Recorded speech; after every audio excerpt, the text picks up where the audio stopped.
नमस्कार दर्शकों, मैं राजकुमार उप्पल और आज हमारे साथ स्टूडियो में मौजूद हैं आगरा के सोशल एक्टिविस्ट नरेश पारस, यथा नाम तथा गुण। नरेश पारस पिछले कई सालों से जिस तरह आरटीआई के जरिए कई महत्वपूर्ण सूचनाओं को जनता के सामने उजागर कर रहे हैं और लोगों को न्याय दिलाने में मददगार साबित हो रहे हैं, वह वाकई सराहनीय है। अब तक उन्होंने ऐसी कई महत्वपूर्ण सूचनाओं को जनता के सामने उजागर करने के साथ साथ लोगों को न्याय दिलाने में भी मदद की है, जिनका जनता के सामने आना बहुत जरूरी था। इस दौरान उन्हें काफी परेशानियों और मुश्किलों का सामना भी करना पड़ा। अधिकारियों से लेकर नेताओं तक का रोष झेलना पड़ा, पर वे परेशानियों से कभी घबराए नहीं और अडिग होकर अपने सेवा कार्य में लगे रहे। तो आज हम उनसे बात करेंगे और जानेंगे कि उनकी क्या क्या उपलब्धियां हैं। नरेश पारस जी, सबसे पहले आपका स्वागत है दर्पण न्यूज स्टूडियो में। तो सबसे पहले हम जानना चाहते हैं कि आपको यह प्रेरणा कैसे मिली, जो आप हर समय दूसरों की सेवा के लिए तत्पर रहते हैं। क्या इसकी प्रेरणा आपको कहीं और से मिली? जी धन्यवाद। बड़ा अच्छा सवाल आपने पूछा कि प्रेरणा कहाँ से मिली। एक आज से कई साल पहले की एक बात है कि एक बस्ती में कुछ रिक्शे वाले रहते थे। रिक्शे वाले रहते थे तो बिहार के लोग थे वो, और उस समय न तो टेलीफोन था न कुछ था, और केवल चिट्ठियों का सीधा आदान प्रदान होता था। उस समय चिट्ठियां वो व्यक्ति लिखता था जो पढ़ा लिखा होता था। ऐसे में चूंकि रिक्शे वाले पढ़ना लिखना जानते नहीं थे, तो एक व्यक्ति रिक्शे वाला मेरे पास में आया जब मैं कक्षा तीसरी में पढ़ता था। अच्छा। तो तब उस रिक्शे वाले ने मुझसे कहा कि मैं अपने गांव के लिए एक चिट्ठी लिखवाना चाहता हूं, क्या आप मेरी मदद करोगे? क्योंकि मैं भी इतना नहीं जानता था, मैंने हामी भर ली उसके लिए, और वो मुझे अपनी झोंपड़ी में ले गया और वहां मैं अपनी कॉपी का एक पेज फाड़ के ले गया था, और उसने बाकायदा मुझे थाली उल्टी करके दी और उस उल्टी थाली पर मैंने उसकी चिट्ठी लिखी। बड़ा वो खुश हुआ और उसने चिट्ठी पोस्ट कर दी। फिर उसके बाद में उसका जवाब भी आया। तो उसके बाद जवाब आया तो फिर उसने फिर मुझे दोबारा चिट्ठी लिखवाने का न्योता दिया। फिर मैं लगातार उनकी चिट्ठियां लिखता रहा। तो एक चिट्ठियों से मेरा सफर शुरू हुआ। जब मैं युवावस्था पर पहुंच गया तो एक घटना मेरे सामने ऐसी घटी कि एक थाना जगदीशपुरा के सामने एक बुढ़िया रो रही थी। जब मैंने उनसे रोने का कारण पूछा तो बोली कि मेरी कोई मदद नहीं करता है, मैं पिछले 5 सालों से यहाँ पे आ रही हूँ, मेरी कोई मदद नहीं कर रहा है, और आप भी मेरी क्या मदद कर पाओगे? तो उन्होंने कहा कि आप चले जाइए। लेकिन मैं उनसे लगातार पूछता रहा, तो फिर उन्होंने अपना दर्द मुझे बता दिया। बोली कि 5 साल पहले मेरे एक ही साल के अंदर अंदर 3 बच्चे गायब हो गए थे। बड़ा बच्चा मेरा 14 साल का था, एक 12 साल का था, एक 10 साल का था। मैं तीनों बच्चों की रिपोर्ट दर्ज कराने के लिए पिछले 5 सालों से लगातार थाने के चक्कर काट रहे हूं, लेकिन मेरे किसी भी बच्चे की रिपोर्ट दर्ज नहीं हुई है। तब फिर मैंने अंदर थाने में जाके पता किया तो वाकई में उस बच्चे की किसी की भी रिपोर्ट दर्ज नहीं थी, क्योंकि उससे पैसे मांगे जा रहे थे, उसे एफआईआर दर्ज कराने का तरीका नहीं पता था, और इसलिए वो दर दर की ठोकर खा रही थी। तब फिर इस पूरे मामले को लेकर मैं राष्ट्रीय मानवाधिकार में गया, वो शिकायतें की, तब नोटिस जारी हुआ एसएसपी को, और एसएसपी के फिर आदेश पर फिर मैं उसकी मुकदमा दर्ज हुआ और उन तीनों बच्चों की रिपोर्ट दर्ज हो पाई। लेकिन इस पूरे प्रोसेस में बड़ा समय बीत गया था और बहुत देर हो गई थी। पुलिस ने चाहकर भी उनके बच्चों को बरामद नहीं कर पाई। तो तब फिर मुझे महसूस हुआ कि अगर काश 5 साल पहले मैं इनसे मिल जाता तो इन बच्चों को मैं तलाश सकता था। बस वहीं से मेरी प्रेरणा शुरू हुई, और फिर एक के बाद एक लोगों के जो दुखहीन हैं उनके लिए मैं सहारा बन गया। बहुत अच्छी बात है। यानी कि बचपन से ही जब आप तीसरी क्लास में पढ़ते थे तभी से ही आपके मन में कहीं ना कहीं ये सेवा भाव था।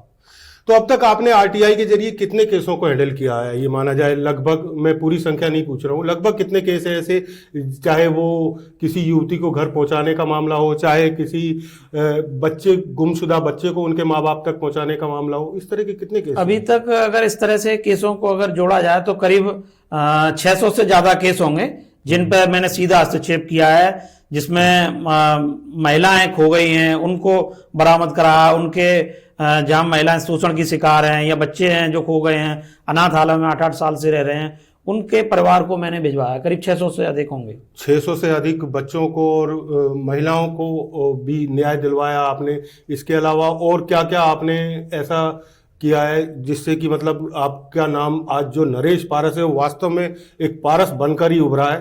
तो ऐसा और क्या क्या किन किन क्षेत्रों में आपने काम किया है? देखिए, मैंने आरटीआई पर बहुत काम किया है। जब आरटीआई 2005 में लागू किया गया था तो मैंने 2006 से इसका इस्तेमाल करना शुरू कर दिया था, और आरटीआई के माध्यम से मैंने बहुत सारी जनहित की सूचनाओं को मैं बाहर लेके आया, जो ऐसी ऐसी चीजें थी जिनका लोगों के बारे में उसको पता ही नहीं है। उन सूचनाओं के बिना कोई चीजें निकल ही नहीं पाती थी। उन चीजों का मैंने खुलासा किया, चाहे वो जेल में कैदियों की मौत का सिलसिला हो, या जेलों में कोई लड़की बंद हो जिसके बिना अपराध में बंद है, या फिर लापता बच्चों की संख्या है। तो बहुत सारे मामलों में मैंने आरटीआई से उसमें खुलासा किया, और फिर उसके बाद में मैं सीधा महिलाओं और बच्चों से फिर मैं जुड़ा। उनके राइट्स के लिए मैंने आंदोलन किया, उनके अधिकारों को लेकर मैंने संघर्ष किया, चाहे बच्चा खो जाने की बात हो या फिर किसी महिला के साथ में कोई शोषण हो रहा तो तत्काल फिर सीधा हस्तक्षेप करके मैंने उसको न्याय दिलाने का प्रयास किया।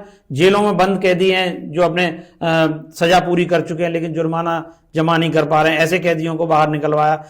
अनाथालयों में बच्चों को पढ़ने की कोई व्यवस्था नहीं है, उन बच्चों के लिए मैंने टीचर लगवाए।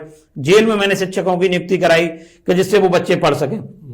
तो बहुत सारे ऐसे मामले हैं, अनगिनत मामले हैं जिन पर मैंने सीधा हस्तक्षेप करके लोगों को न्याय दिलाया है। आपने बहुत सारे केसों को हैंडल किया है, तो आपकी सबसे बड़ी उपलब्धि क्या मानते हैं आप, क्या है?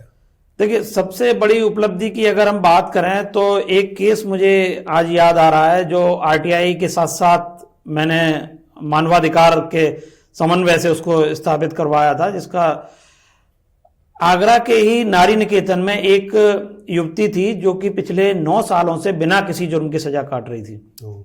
जब मुझे जानकारी हुई तो बड़ा अचंभा हुआ कि भारत में ऐसा कौन सा जुर्म है जिसकी वजह से 9 साल तक बिना जुर्म के सजा काटने को मजबूर है, क्यों जेल में बंद कर दिया गया। जब मैंने आरटीआई के माध्यम से उसका जुर्म पूछा तो बताया गया कि ये लड़की 9 साल पहले रोड पर लावारिस अवस्था में घूमती हुई मिली थी। इसको एसडीएम के सामने पेश किया गया और एसडीएम ने इनको नारी निकेतन में नैतिक संकट का हवाला देकर बंद करा दिया, और तब से ये बंद है। तो ये नैतिक संकट, भारत में ऐसा कौन सा जुर्म होगा जिसकी सजा जो है 9 साल तक भुगतनी पड़ रही है। तो ये एक बड़ा चौंका देने वाला मामला निकल के आया। जब मैंने आरटीआई में उसको पूछा तो तब अधिकारियों ने पहले तो टालमटोल किया, लेकिन फिर जब लगातार मैं सवाल पूछने पर लगा तो बोले कि नहीं, ये लड़की तो मानसिक रूप से विक्षिप्त है, तो हमने ये अपना अता पता नहीं बना पा रही है। जब उसके बारे में फिर पूछा, जब मानसिक विक्षिप्त है तो आपने इलाज कराया होगा मानसिक अस्पताल में, उसके पर्चे दिखाइए। उनके पास में कोई कागज नहीं था, और फिर उन्होंने यही कहा कि मेरे ऊपर उल्टा लादा कि आप सूचना मांगकर हमें गलत तरह से परेशान कर रहे हो, आप सरकारी कार्य में बाधा डाल रहे हो। तो लेकिन उसमें लगातार मैं उस पर काम करता रहा। राष्ट्रीय मानवाधिकार आयोग को मैंने अवगत कराया, मानवाधिकार आयोग की टीम यहां पर आई, उन्होंने इन्वेस्टिगेशन किया, मामला सही पाया गया, लड़की बिना जुर्म के 9 साल से सजा काट रही थी। फिर ऐसे में तत्कालीन डीएम थे आगरा के मुकेश मेश्राम जी, उनको मानवाधिकार आयोग ने दिल्ली तलब किया था। इस पूरे मामले पर उन्होंने जांच बिठा ली थी। फिर लगातार 2 साल के एक संघर्ष के बाद में इस लड़की को कानपुर भिजवाया गया, जहां से ये पागल बता रहे थे वो लड़की वहां काम करने लगी, उसकी मार्केटिंग की जॉब लग गई और वहीं उसका विवाह भी हुआ। तो ये एक बड़ा चर्चित मामला मुझे याद आया कि कोई एक ऐसा व्यक्ति जिसने कभी कोई जुर्म ही नहीं किया वो भी जेल में बंद है। नहीं, ये बहुत अच्छा सराहनीय काम रहा आपका। जिसका कोई जुर्म नहीं, वो 9 साल तक जेल में बंद रही, उसके बाद में आपने उस जेल से उसको निकाल करके आज वो अच्छी जिंदगी जी रही है। लेकिन ये भी देखा जा रहा है कि कहीं ना कहीं आरटीआई के बारे में लोगों को भ्रांतियां हैं, या लोग बाग उसको जानते नहीं है, तो आगे किस तरह से वो सूचनाएं प्राप्त करें, इसके बारे में थोड़ा बताएं। देखिए, ये बड़ा अच्छा सवाल है, क्योंकि आरटीआई के बारे में अक्सर करके बात आती रहती है कि कैसे डाली जाए, कहाँ अपील की जाए। लोगों को इसके बारे में जागरूकता नहीं है, और हमारे देश में इस कानून को लागू हुए 15 वर्ष बीत चुके हैं। 2005 में ये लागू किया गया था। 15 वर्ष में एक किशोर हो जाता है, लेकिन देश के लोगों को इस कानून के बारे में अता पता नहीं है, क्योंकि ये जो आरटीआई का कानून है आज भी अफसरों के बंधक बना हुआ है। इसको छुड़ाना तभी पड़ेगा जब आप लोग जागरूक होंगे। लोगों से कहा जाता है आरटीआई का फॉर्मेट होता है, पहले फॉर्मेट लाइए तब हम आरटीआई जवाब देंगे। नहीं, मैं दर्शकों को सीधे सीधे बताना चाहता हूं कि आरटीआई का कोई फॉर्मेट नहीं है। एक सादा कागज पर आप सवाल लिखकर आप आरटीआई मांग सकते हैं। आप सरकारी कार्यों से संबंधित, विभागों से संबंधित जो भी योजनाएं हैं उनके बारे में आप आरटीआई डाल के उनका समाधान चाह सकते हैं। तो क्या आपको लगता है कि कहीं ना कहीं गुमराह किया जाता है अधिकारियों या कर्मचारियों द्वारा लोगों को? हाँ, बिल्कुल आरटीआई मांगने जाते हैं? बिल्कुल बिल्कुल पूरी तरह से मैं इससे सहमत हूं कि आरटीआई के लिए लोगों को गुमराह किया जा सकता है और उनको तमाम तरह की अंट बात बता के उनको भ्रमित कर दिया जाता है, भ्रमित कर दिया जाता है। अगर वो किसी तरह से आरटीआई डाल देंगे, लेने जाएगा, बोलेंगे नगद रिसीव नहीं करेंगे, पोस्टल ऑर्डर मार्केट में है नहीं, तो इसलिए आदमी उससे झंझट से बचना चाहता है। तो कहीं ना कहीं वो लोग भी उसमें शायद शामिल हों या फंसे हों, या फिर उन्हें लगेगा कि शायद आगे जाके यही झंझट हमारे गले में ना पड़ जाए, तो इस वजह से वो अपने झंझट से मुक्ति चाहते हैं। बिल्कुल झंझट से मुक्ति चाहते हैं। ऐसा कोई भी सरकारी विभाग ये नहीं चाहता है कि कोई हमारे लिए आरटीआई डाले, आरटीआई से सवाल पूछे। सिर्फ मंशा ये रहती है कि हमारा जो हम काम कर रहे हैं वो हमारी मनमर्जी में रहे, उसमें कोई पारदर्शिता ना आए। जबकि ये जो कानून था वो पारदर्शिता लाने के लिए कानून बना था, हर आम आदमी के लिए कानून बना था, जिससे वो सरकारी योजनाओं के बारे में लाभ ले सके। मैं यहीं पे एक उदाहरण देना चाहूंगा। मैंने एक ऐसे व्यक्ति को न्याय दिलाया जो कि दिव्यांग था और अपनी पेंशन के लिए, दिव्यांग पेंशन के लिए लगातार 5 साल से आवेदन कर रहा था। उसकी आवेदन को हर बार ठुकरा दिया जाता था, उसकी पेंशन नहीं हो रही थी। जब वो मुझे मिला तो फिर मैंने उसको सुझाव दिया कि एक आरटीआई डालिए। उसकी आरटीआई डाली, बस सिर्फ उसका नाम राजू था। राजू ने ये पूछा कि मेरी पेंशन क्यों स्वीकार नहीं की जा रही है, मेरे प्रार्थना पत्रों को क्यों निरस्त कर दिया जाता है। अब आप यकीन नहीं मानेंगे, उस व्यक्ति को घर से बुलाया गया और ऑफिस में बिठाला गया। बोले कि भाई आपको ये आरटीआई की सलाह किसने दी है, अपना प्रार्थना पत्र वापस ले लीजिए। उन्होंने कहा नहीं, प्रार्थना पत्र वापस नहीं लूंगा, मुझे सवाल का जवाब चाहिए। और फिर उसी दिन सेम डे उसकी पेंशन स्वीकार की गई और उसे तब से लेके आज तक पेंशन मिल रही है।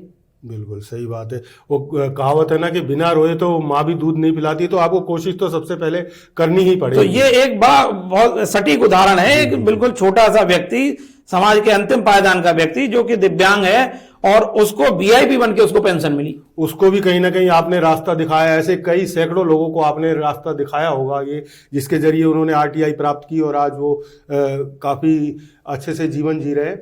और इस दौरान आपको काफी परेशानियों और मुश्किलों का भी सामना करना पड़ा होगा। क्या क्या मुश्किलें आई आपके सामने, क्या क्या परेशानियां झेलनी पड़ी? देखिए, जब काम करते हैं तो सीधी सी बात है, जैसा मैंने पहले कहा कि सरकारी सिस्टम में घुसने के लिए हर व्यक्ति को प्रताड़ित किया जाता है।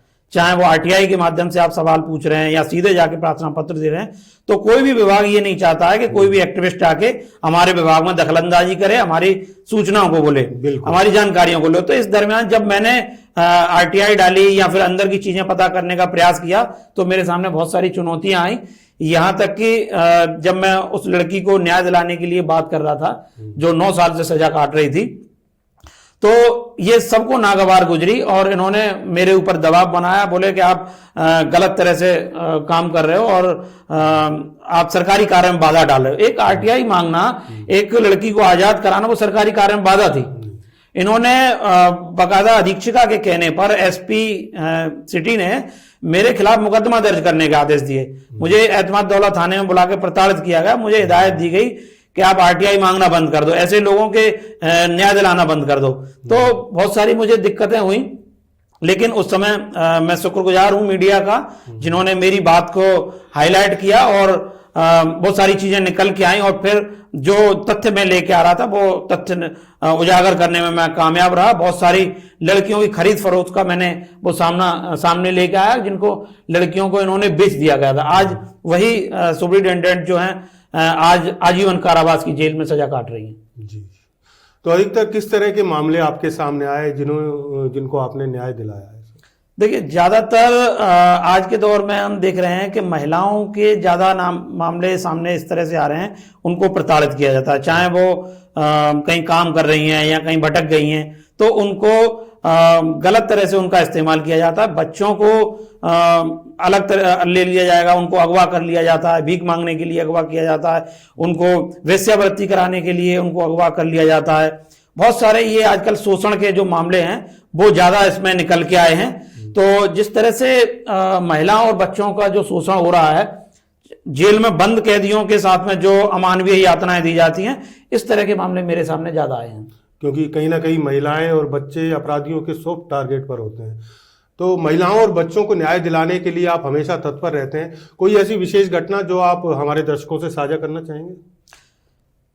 हाँ, महिलाओं और उनके बहुत सारे मामले सामने आए हैं, जिसमें मैंने कई मामलों में सीधे सचेत करके ऐसी ऐसी लड़कियों को मैंने निकलवाया है कि जिनका शोषण हो रहा था, और शोषण करने वाले कोई और नहीं थे, अपने ही उनके परिवार के लोग थे जो शोषण कर रहे थे, चाहे वो रिश्ते के मामा फूफा हो या फिर उसका सगा पिता। ऐसे मामलों में मैंने कई सारी लड़कियों को वहां से रेस्क्यू करा के उनको आश्रम भिजवाया और आरोपियों को सजा मैंने दिलवाई। तो परिवार के बीच में से ऐसे बच्ची को निकाल कर लाना काफी मुश्किल है, बड़ा मुश्किल काम है। मैंने आज से 4 साल पहले एक ऐसी लड़की को एक गांव से रेस्क्यू कराया था। 13.5 साल की लड़की थी और उसका पिता उसके साथ में रेप करता था, नशे की गोलियां खिलाता था और उसको प्रेग्नेंट कर दिया था। आप समझ सकते हैं, एक 13 साल की लड़की जो 3 महीने की प्रेग्नेंट थी और उसकी मां भी नहीं थी वहां पर, उसको रेस्क्यू कराने में मुझे बड़ा मशक्कत करनी पड़ी। प्रशासन ने मेरे खिलाफ उल्टा उसमें मुकदमा कायम कराने के लिए बात करी, मुझे प्रताड़ित करने का प्रयास किया, और हालांकि उस पूरे मामले में कोई भी तहरीर देने के लिए तैयार नहीं था। मैं खुद उसमें वादी बन के लड़की को मैंने रेस्क्यू कराया, उसके पिता को जेल भिजवाया, वो आज भी जेल में है। अच्छा, इसके अलावा आगे कौन कौन सी आरटीआई और हैं जिनके बारे में आप सरकार से सूचनाएं मांग रहे हैं? इसमें मैं इस पे काम कर रहा हूं। आज जो आरटीआई पे जो मेरा फोकस है, उसमें जो बाल श्रमिकों के लिए जो योजनाएं बनी हैं, क्योंकि अभी सरकार के द्वारा एक अभियान चलाया गया था पूरे उत्तर प्रदेश में कि जो भी बच्चा भी काम करता हुआ मिल रहा है, उस बच्चे को आप 100% रेस्क्यू कराइए। रेस्क्यू कराने के बाद में उसको सरकारी योजनाओं से जोड़िए। पहले मैं इसका पार्ट था, उन्होंने मुझे बुला के सलाह भी ली, मैंने उनको सुझाव पूरे दिए, मैंने हॉटस्पॉट भी बताए कहां कहां बच्चे कैसे काम करते हैं। मैंने उनको बताया कि इनको रेस्क्यू करके सरकारी योजनाओं से जोड़िए। उसमें स्पष्ट लिखा था कि इनमें मुकदमे भी कायम कराए जाने। क्योंकि जब मैं उसमें इन्वॉल्व हो गया तो सीधे तौर पर प्रशासन ने मुझसे डाटा लेकर, मुझसे जानकारियां लेकर मुझे बाईपास कर दिया और खुद अकेले जाके उनको रेस्क्यू किया। क्या दुकान पर पहुंचे, नोटिस दिया, और नोटिस देने के बाद में वो चले आए। अब नोटिस लेकर वो अपने विभाग में गया तो क्या सौदेबाजी हुई वो मुझे पता नहीं है, लेकिन किसी भी मामले में उसमें मुकदमा दर्ज नहीं हुआ।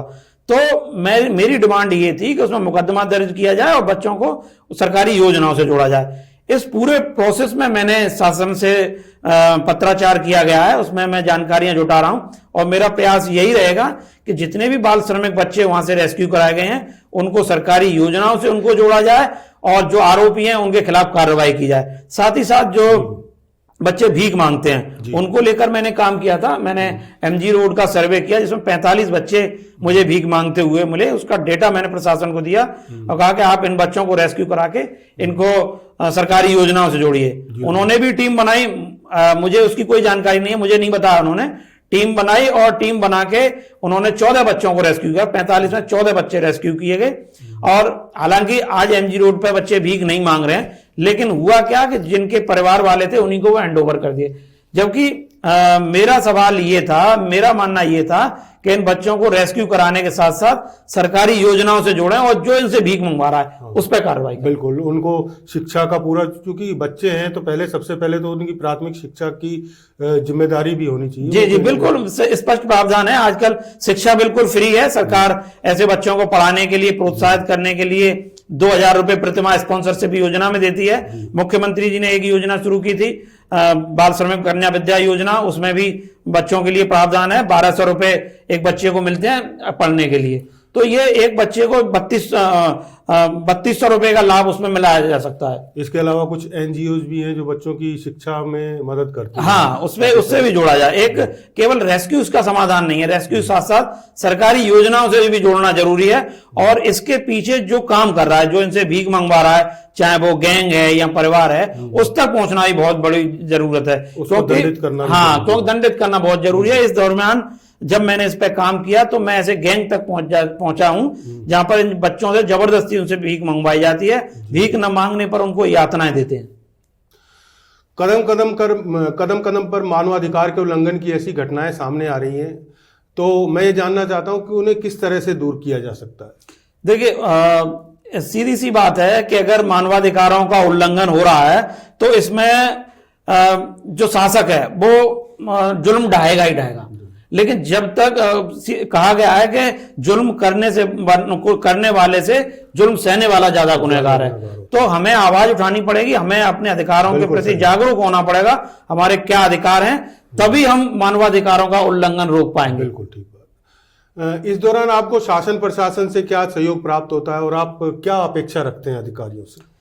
इसमें शासन प्रशासन का जो रुख है वो कोई संतोषजनक रुख नहीं है, क्योंकि मैं उन काम कर रहा हूं और उनको समस्याओं के बारे में बता रहा हूं। हालांकि मैं समस्याओं के साथ साथ उनका विकल्प भी देता हूं उनको कि आप इस काम को करिए, लेकिन वो लोग ये समझते हैं कि ये हमारे कार्य में बाधा है, ये सरकारी कार्य में बाधा डाल रहे हैं, या फिर वो सोचते हैं कि ये हमारे काम को बढ़ा रहे हैं। तो एक अच्छी नजरों से हमें नहीं देखा जाता है।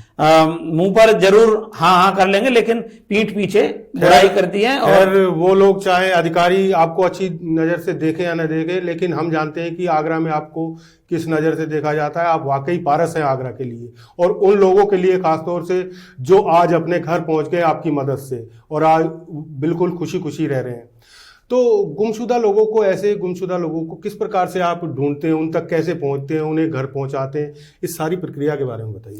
देखिए, इसमें प्रक्रिया एक सीधी सी है कि जब किसी व्यक्ति के बारे में मुझे पता चलता है कि ये खो गया है, तो पहले मैं उस परिवार से डिटेल लेता हूं, ये कहाँ खोया, कैसे खोया, आपने एफआईआर कराने गए तो एफआईआर की गई या नहीं की गई।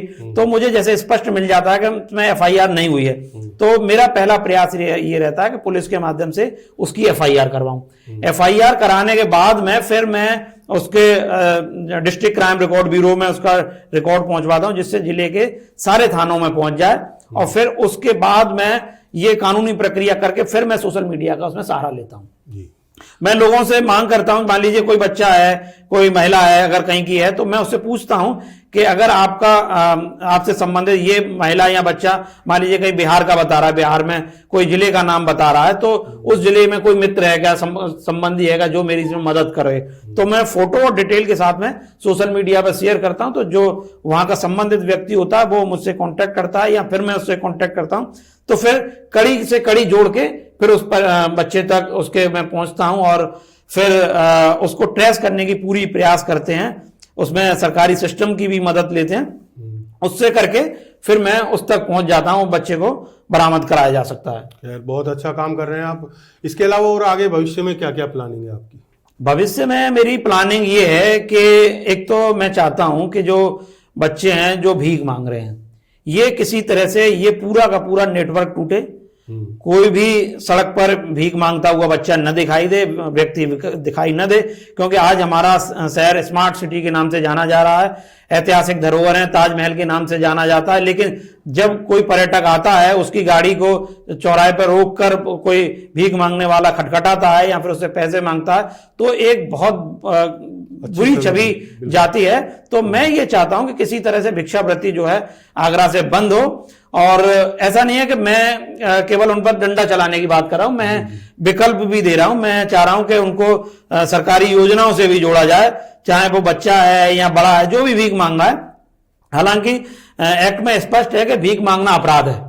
बच्चों के लिए योजना है, बच्चों को सरकारी योजनाओं से जोड़ा जाए, वो शिक्षा से जुड़ जाएंगे। दूसरा ये है कि पुरुषों के लिए समाज कल्याण विभाग द्वारा भिक्षुक गृह चलता है, हालांकि वो आजकल कागजों में है, जो स्टाफ है वो किसी अन्य कार्यों में उलझे रहते हैं, वो काम सही नहीं हो रहा है। तो वो भिक्षुक गृह वाली जो प्रक्रिया है, जिन पर पैसा खर्च कर रही है सरकार, उनको उन भिक्षुकों को साथ में ले जाके उनको पुनर्वास कराना चाहिए, उनको व्यवसायिक प्रशिक्षण दिया जाए, सरकार की लोन देने की भी योजना है, वो उसे जोड़ा जाए, तो ये भिक्षावृत्ति पर एक अंकुश उसमें लगाया जा सकता है। साथ ही वो बच्चे जब शिक्षा से जुड़ेंगे तो बहुत सारा वो काम कर सकते हैं। बिल्कुल। अच्छा, इस दौरान कोई ऐसी घटना या कोई ऐसी बात जिसका आप जिक्र करना चाहेंगे? हाँ, इस तरह की कई घटनाएं सामने आई हैं। मैं यहाँ पर दर्शकों को एक चीज मैं बताना चाहता हूं कि आज से 6 साल पहले मैं आगरा के MG रोड पर मैंने कुछ बच्चों को भीख मांगते हुए पकड़ा था। पहले पुलिस के साथ में रेड डाली गई, रेड डालने के बाद में हम ले गए, उसमें माँ बाप ले गए, फिर उसके बाद में फिर दोबारा से पकड़ लिए गए वो। तो छूटना और पकड़ना ये लगा रहता था। अच्छा, इस तरह से मैं आपकी बीच में बात काटना चाहूंगा, ये भी देखा गया कि ये इस तरह के भीख मांगते हैं बच्चे, भिखारी बच्चे जो होते हैं, ये आजकल कुछ नशा भी करते हैं, रुमाल में कुछ सोल्यूशन सा उसको सूंघते, तो ये कहीं ना कहीं हमारे भविष्य को गर्त में ले जा रहा है। तो इस चीज के लिए कुछ हाँ, इसके लिए क्या है कि ये बहुत बड़ा मुद्दा है, क्योंकि हमारा जो बचपन है वो आज नशे की गर्त में जा रहा है। उसको नशे के जो चीजें हैं उनको आप अगर सुनेंगे तो हैरत में पड़ जाएंगे। ऐसी चीजों को बच्चा नशा करते हैं। एक पंचर जोड़ने वाला ट्यूब आता है, उस ट्यूब को रुमाल में लगाते हैं, पानी से भिगोते हैं और उसे सूंघते हैं। बड़ा आसानी से वो मिल जाता है। और इसके साथ साथ ये वाइटनर हो गया, जो हम साफ करने वाला वाइटनर है उसको भी वो इस्तेमाल करते हैं। जो कफ सिरप है उसका भी इस्तेमाल करते हैं। नींद में खाने वाली गोलियां हैं उनको इस्तेमाल करते हैं। एक स्पास्मोप्रॉक्सिबोन के नाम से एक कैप्सूल आता है, वो दर्द का होता है, उसको भी ये खाते हैं। ब्रेड पे लगा के आयोडेक्स खाते हैं। ये सारी चीजें नशे की हैं।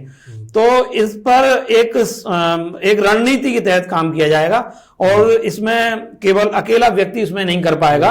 इसमें शासन प्रशासन का भी इसमें सहयोग किया जाएगा, सहयोग मिलेगा तो ही इस षड्यंत्र को तोड़ पाएंगे। क्योंकि जो बेच रहा है जी, तो वो भी गुनहगार है, क्योंकि वो एक सस्ता जहर बच्चों को दे रहा है। क्योंकि कहीं ना कहीं वो बच्चे सॉफ्ट टारगेट हैं और वो उस पर जब खरीदते हैं, जब उसे लत लग जाती है, लत ऐसी लगती है कि वो फिर उसके बिना रह नहीं पाता है। तो बहुत से बच्चे इसी काम को कर रहे हैं, जाके कबाड़ा बीनेंगे, जो पैसे आ गए तो फिर उसके दुकान से सामान ले आएंगे, फिर उसका नशा करेंगे।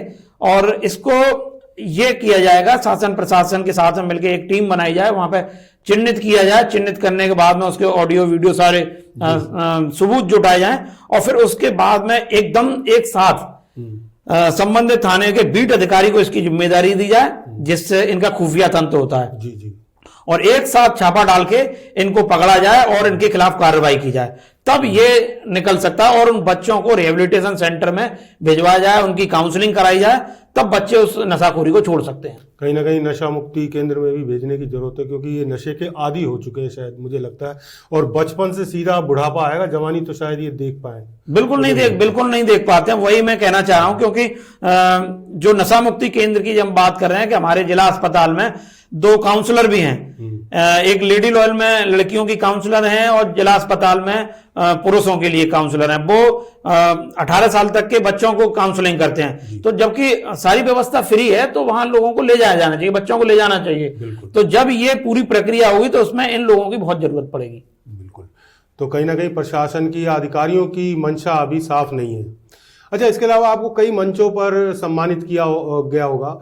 इस दौरान कैसा लगता है जब आपको सम्मान मिलता है? आपने किसी को न्याय दिलाया और उसने आपको सम्मानित किया, तो कैसा महसूस करते हैं? देखिए, सबसे बड़ा सम्मान तो वो है जिस व्यक्ति मेरे का काम हो जाता है, जो व्यक्ति मेरे पास में आया है, जो दीनहीन है और वो दुखी है, जब उसका काम हो जाता है तो वो जो दुआएं देता है वो मेरे लिए बहुत बड़ा सम्मान है। क्योंकि जो उसका मुंह जो आशीर्वाद जो निकलता है वो बहुत कई गुना मंचों से, चकाचौंध वाले सम्मान से मुझे बेहतर लगता है। और जो फिर उसके साथ साथ अगर मंचों पर कुछ सामाजिक मंचों पर बुलाकर अगर सम्मानित किया जाता है या मेरे कार्यों को सराहा जाता है, तो ये कहीं ना कहीं एक ऊर्जा का काम करते हैं। और ये करना भी चाहिए लोगों को। जो व्यक्ति काम कर रहा है उसका समाज का दायित्व बनता है। जो व्यक्ति समाज का है तो पूरे समाज का दायित्व है कि उस पर नजर रखें, वो क्या प्रतिक्रिया कर रहा है। तो फिर अगर वो अच्छा कर रहा है तो उसको प्रमोट भी करना चाहिए जी। हम भी ये मेरा मानना है। अभी तो केवल एक अकेले नरेश पारस हैं, ऐसे नरेश पारस और यहाँ आगरा में हो जाएं तो शायद बहुत सारे लोगों की समस्याएं सॉल्व हो जाएंगी। बहुत सारे लोगों को उनका जो एक्चुअली जगह है वो उनको मिल पाएगी। तो ये थे सोशल एक्टिविस्ट नरेश पारस, जिन्होंने आरटीआई और मानवाधिकार के कई मामलों को सुलझाया और भविष्य में भी इसी सेवा कार्य में लगे हैं। आप हमारे स्टूडियो में आए, बहुत बहुत धन्यवाद।